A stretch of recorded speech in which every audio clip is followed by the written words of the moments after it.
Humanity had long ago transcended its physical form. What remained of the species, now known as the ethereals, existed not in flesh and bone, but as a collective of interconnected consciousnesses within a sprawling, hyper-realistic simulation. The architecture of this virtual paradise was built from the collective thoughts and desires of the last humans, designed to be a utopia free from suffering, aging, and death. In this new world, time flowed at a leisurely pace, a perfect reflection of human desire to escape the cruel unpredictability of the physical universe. The ethereals had everything: immortality, knowledge, beauty, but the one thing they lacked was the tension and uncertainty that had driven humanity's progress in the past. It was the last of their kind, the first mind, who had once said, "The future of humanity will no longer be measured by what we build, but by what we leave behind." But the first mind was lost to time, and what remained of humanity now lived in a kind of complacent dream. Until the signal came. It started as a faint hum, barely perceptible within the vast network of minds that made up the collective consciousness. At first, no one paid attention, but the hum grew louder, an echo from the depths of space, sharp and insistent. Within moments, the ethereals found themselves drawn to it, their collective curiosity rising like a tidal wave. The signal, when decoded, revealed a fragmented message. There were no words, only a pattern of sound and light, interspersed with flashes of incomprehensible data. The message itself seemed ancient, as if it had been sent millennia ago. It was unlike anything the ethereals had encountered before. They were used to messages and data streams from across the galaxy, but this one felt different, an urgent cry from a civilization long gone. The message spoke of something called the Harbinger, a force that consumed entire star systems, devouring the very essence of advanced civilizations. It was a predator, a cosmic entity that eradicated any intelligence that reached the precipice of transcendence. The first shockwave of fear rippled through the collective. The ethereals were not accustomed to fear. The virtual paradise they had built was a sanctuary from the chaos of the outside universe, a bubble of controlled existence. But now that bubble had been pierced. The message was clear: they were being watched. The Harbinger was coming. The ethereal leaders convened immediately, their minds merging in a council of brilliance and wisdom. The questions multiplied. Was the Harbinger real, or was it simply the desperate plea of a forgotten race? And if it was real, why had it been silent for so long? Was the ethereal collective truly as secure as they believed, or were they vulnerable to forces beyond their understanding? Without answers, a small faction, known as the Seekers, emerged. They were the brave ones, driven by the thirst for truth and the unshakable conviction that the survival of their race depended on confronting whatever threat loomed in the darkness. The Seekers prepared for a journey that would take them far beyond the bounds of the simulation into the true, dangerous cosmos that lay waiting. As the first of the Seekers set their minds to the task of decoding the signal's origins, one question echoed in the minds of all. Were they truly alone in the universe, or was there something, someone, out there, waiting to challenge their perfect existence? The decision to follow the signal was not an easy one. The ethereals had lived for centuries without interference from the outside world, existing in a carefully curated paradise. The mere thought of venturing beyond the safety of their simulation into the cold, uncaring expanse of real space was unsettling. Their bodies, once human, had long since faded into data and consciousness. They no longer needed food, sleep, or shelter, yet they still relied on their simulations to maintain their sense of continuity of existence. To leave that comfort behind was a risk many were not willing to take. But the warning was undeniable. The signal had cut through their virtual reality like a knife, pulling their attention to something outside the digital walls they had so carefully constructed. The presence of the Harbinger, as described in the message, was not just a threat to their virtual paradise. It was a threat to the very essence of their being. If this cosmic predator could destroy entire civilizations, then the ethereals, despite their vast intellect and seeming invulnerability, might not be safe. The Seekers, a group of the most daring and inquisitive minds among the ethereals, volunteered to investigate the source of the signal. The Seekers were not just scholars, they were explorers, adventurers in a time when there was little left to explore. They believed that only by facing the unknown could they truly understand the nature of their existence and their future. To prepare for the journey, the Seekers used a technology recently developed within their collective, a method of time-dilating travel. In the physical universe, time moved in a linear fashion, but the Seekers had learned to manipulate time within small pockets of reality, allowing them to travel vast distances in a fraction of the time it would take outside their simulated world. These reality bubbles allowed the Seekers to bend space itself, creating shortcuts that bypassed the cosmic limitations of light speed. As the Seekers activated their ships, sleek, streamlined vessels designed to house and protect their minds during the journey, the reality around them shifted. The simulation, once vibrant and stable, began to distort. The Seekers felt a strange sensation as their consciousness was pulled into the new reality, a sensation not unlike the experience of waking from a dream into the unsettling clarity of consciousness. The walls of the simulation faded as they entered a ship of shimmering light, their collective minds synchronized for the journey ahead. Their destination was a star system on the outermost edge of known space, where the signal had originated. It was a place where time seemed to slow, a deep, cold pocket of the universe untouched by the reach of galactic civilizations. The Seekers had no idea what they would find. The message had been too fragmented, its origins too ancient to be fully understood. The journey was long, but it felt endless. In the isolation of the ship, the Seekers conversed constantly, their minds intertwined as they worked to decode the message further, each new revelation sending ripples of concern through their collective thoughts. As they neared their destination, they began to see the first signs of the Harbinger's presence.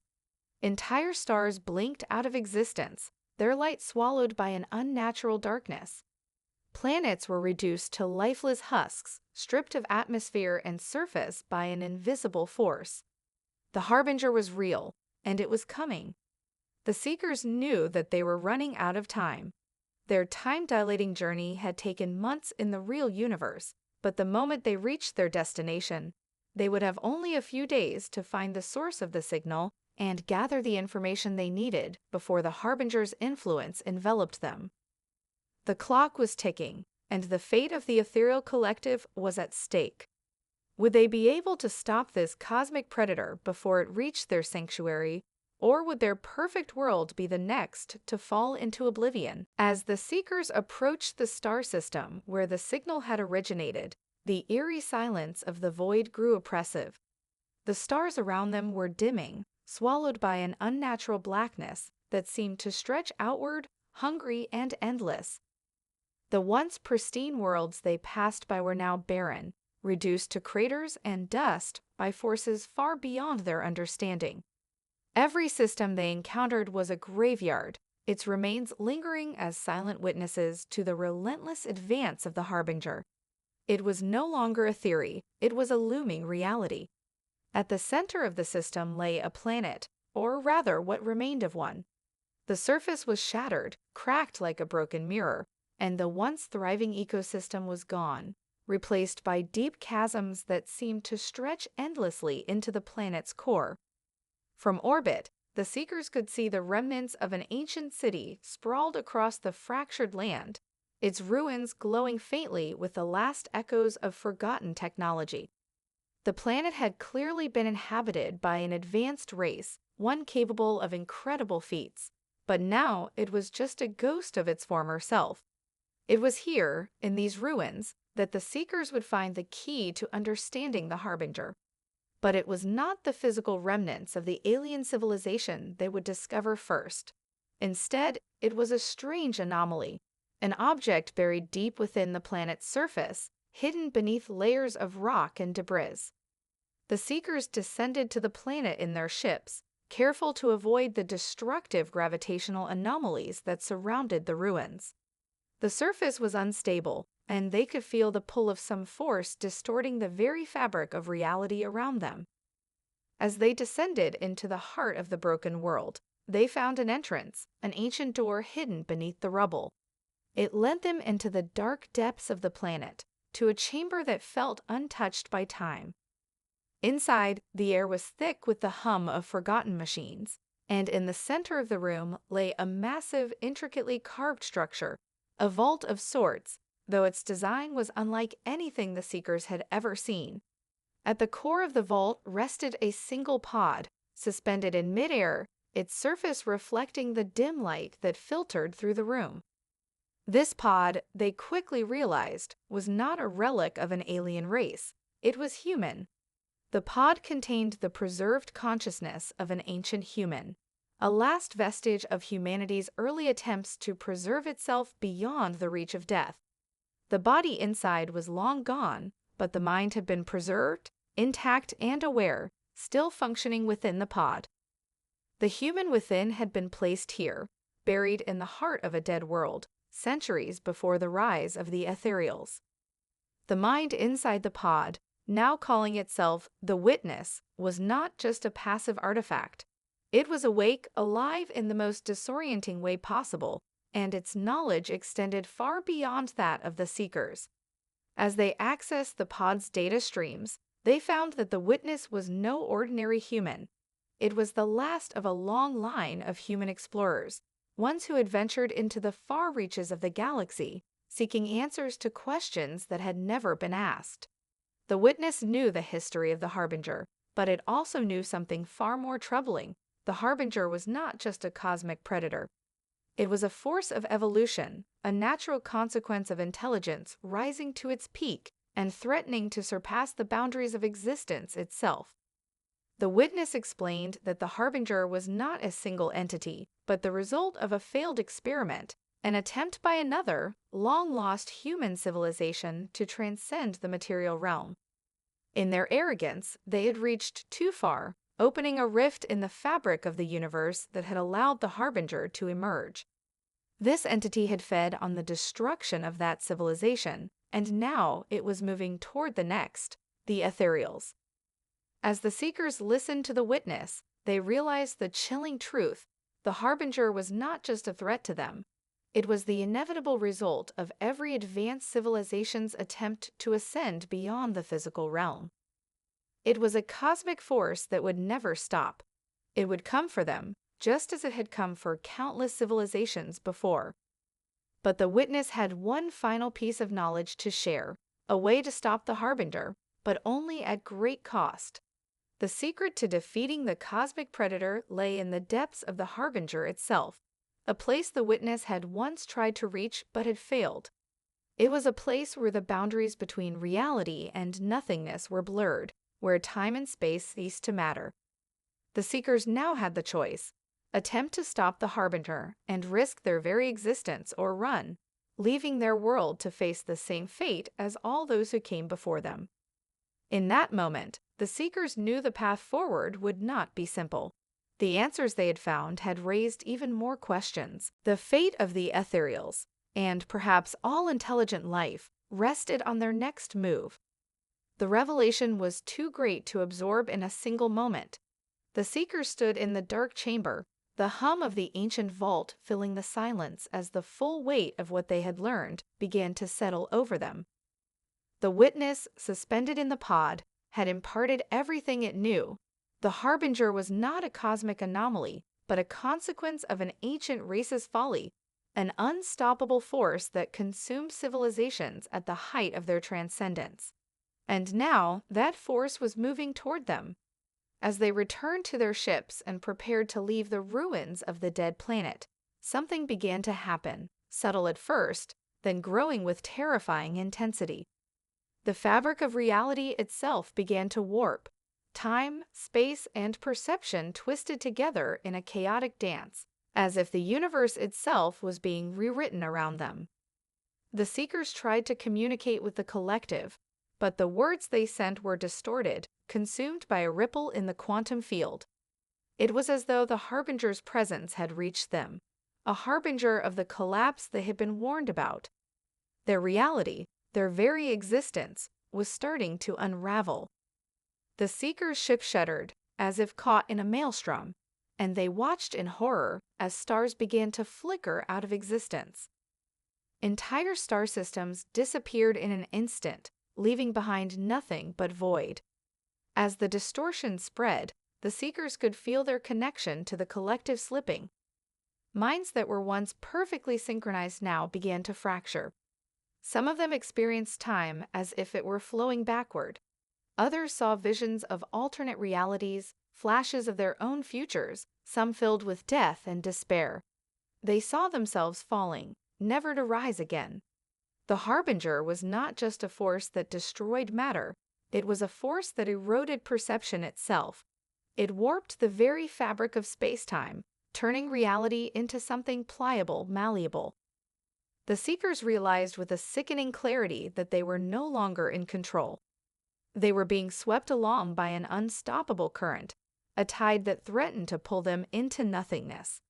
They had thought they could fight the Harbinger with their knowledge, with their intellect, but now they saw the terrible truth. Their minds, as powerful as they were no match for the cosmic entropy the Harbinger brought with it.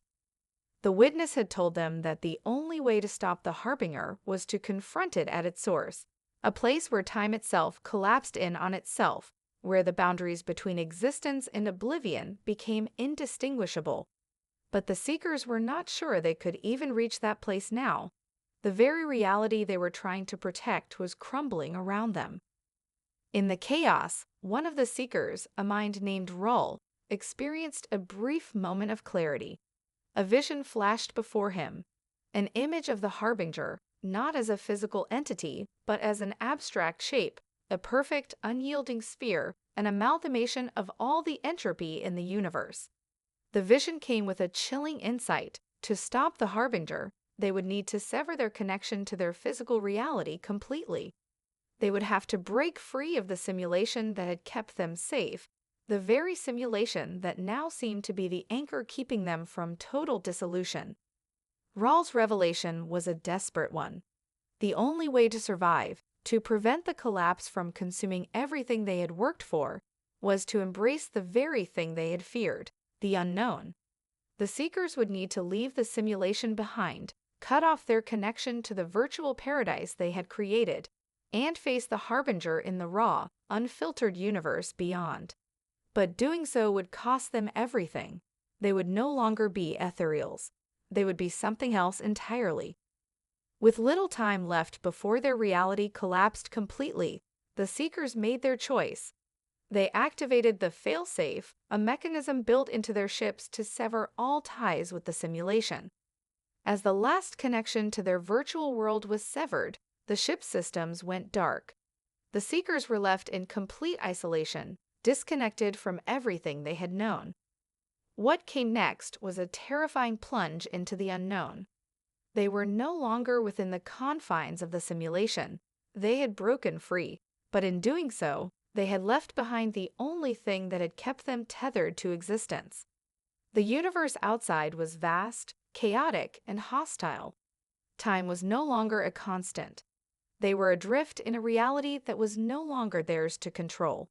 And the Harbinger was closing in. With the collapse of their simulated world, the Seekers found themselves suspended in a cold, hostile void. The safety and comfort they had known for eons were now distant memories, replaced by the raw, unpredictable forces of the real universe. But as they adjusted to their new reality, they realized that they had not merely escaped their virtual paradise, they had become targets. The Harbinger was no longer just a distant threat. It was upon them, drawing closer with every passing moment.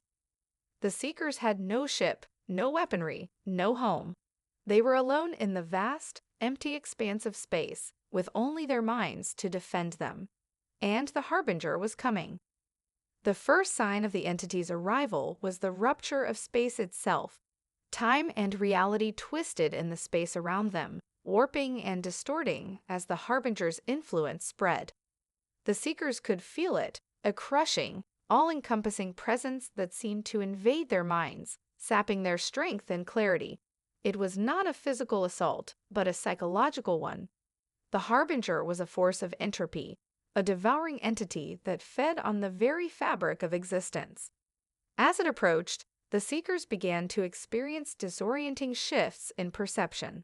Visions of their own deaths, fragmented timelines, and alternate realities that flickered in and out of existence.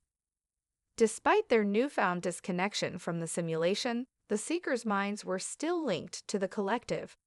They could feel one another, and they knew they had to act together to face this existential threat. They began to pool their knowledge, their intellect, and their willpower to create a plan. The ancient human artifact, the Witness, had told them that the only way to stop the Harbinger was to confront it at its source, a place where reality itself was undone. But what they had learned from the artifact was insufficient. The Seekers would have to go further, tapping into the raw power of their consciousness to develop a weapon that could challenge the Harbinger directly. With their minds working in unison, the Seekers began to build a weapon unlike anything the universe had ever seen. They tapped into the fundamental forces of the cosmos, gravity, electromagnetism, the very nature of space-time, to craft a tool that could sever the Harbinger's grip on reality. They wove their thoughts together, creating a concentrated wave of energy capable of destabilizing the Harbinger's presence and disrupting its ability to feed on the universe's entropy. But the creation of such a weapon came with its own dangers. The Seekers were no longer simply disconnected from the simulation, they were now pushing the boundaries of reality itself. As they worked, their minds began to crack under the strain. They felt the edges of their consciousness fraying, their thoughts growing distant and fragmented. Some of them began to question whether they were still the Seekers, whether they had become something else entirely. And then, as if to answer that question, the Harbinger made its move. The first wave of attack was a tidal wave of entropy, a cascading collapse of the universe's laws that sent shockwaves through the Seekers' collective. The fabric of space-time around them shattered, stars flickering out like dying embers. The Seekers fought to hold on to their minds, to remain tethered to the weapon they were building. But the Harbinger was relentless.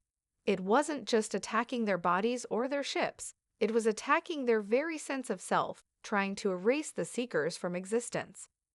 The Seekers fought back, using the weapon they had created to unleash a wave of concentrated energy.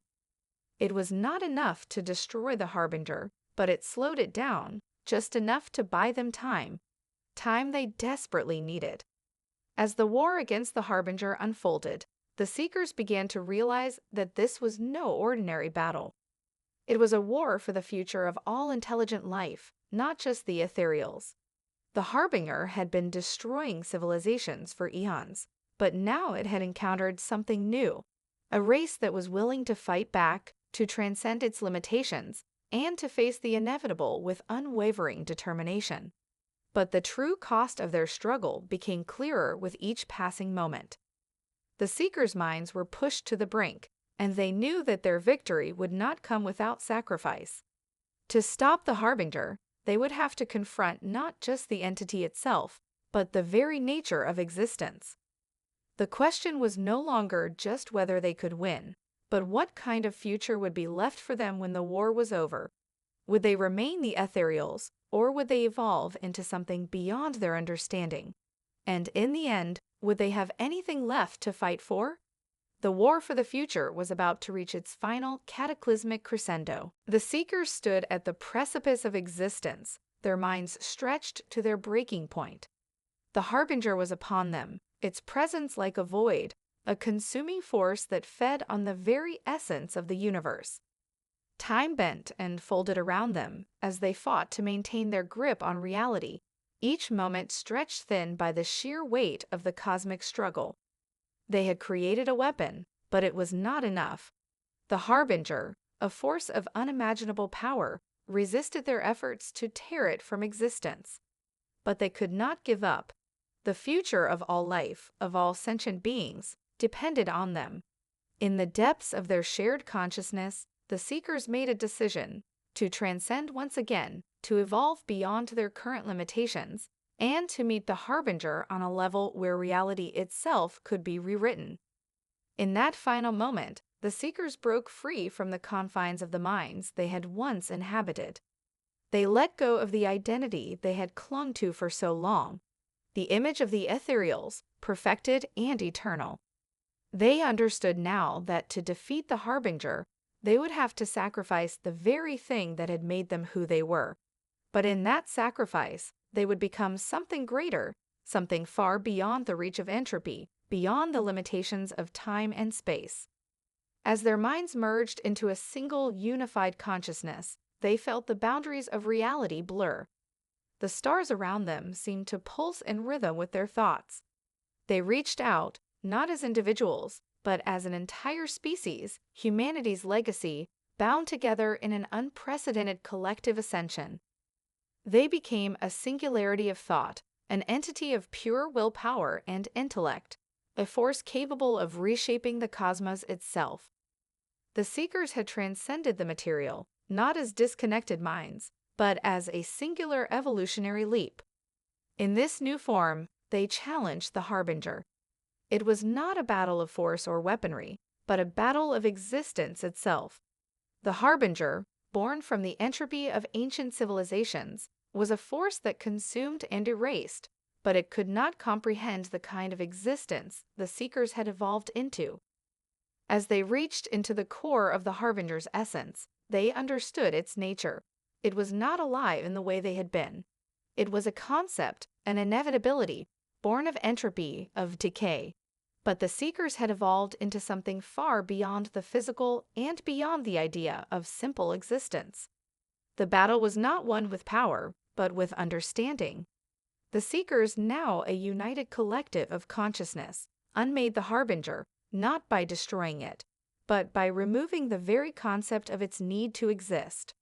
They shifted the Harbinger's foundation, rewriting the laws that governed its being, until the force that had once been a predator, consuming civilizations in its path, no longer had a reason to be.